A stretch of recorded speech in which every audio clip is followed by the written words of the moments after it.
Hello and welcome to Tektronix. Today we're going to talk about how to set up a controller area network bus decode. Controller area network decode is a fairly simple and easy setup. So here we have a DPO demo 2 board with its power supplied by the oscilloscope via our USB cable, and it is suggested that we use either the TPP500 or the TPP1000. So we're going to use the 1000 since we are using a 1 GHz scope.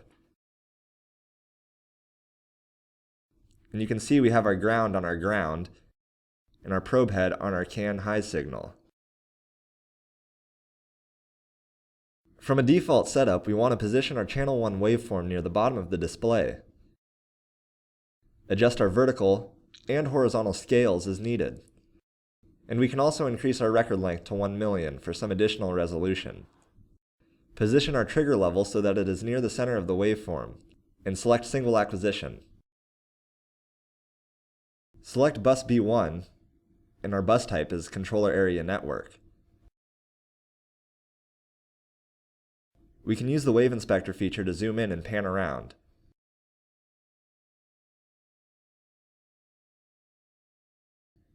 Here we can see a very good representation of our decoded signal.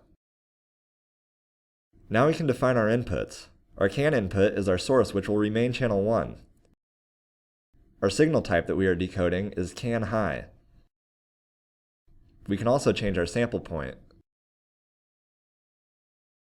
We want our threshold to be somewhere along the center of the waveform. Next is our bit rate, and this is important because if our oscilloscope decodes at a bit rate different than that of our signal, then we will see errors occur when decoding. But let's say that our bit rate was unknown. We would zoom in and bring up our cursors for channel 1. Then we would measure the pulse width of the narrowest pulse.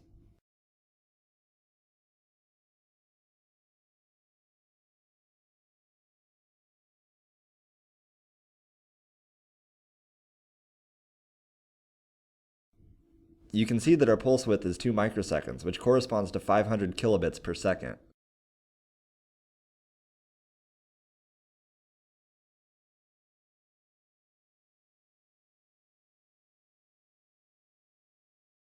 As always, we can edit our labels.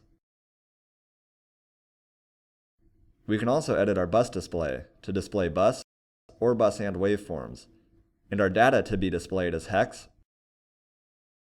or binary values. We also have our event table. If we turn that on, we can look at specific data values. And if we have a flash drive, we can save our event table to a file to be used in Excel, MATLAB, etc.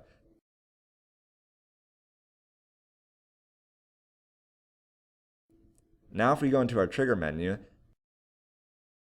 and select bus as our trigger type, we can trigger on various bus conditions.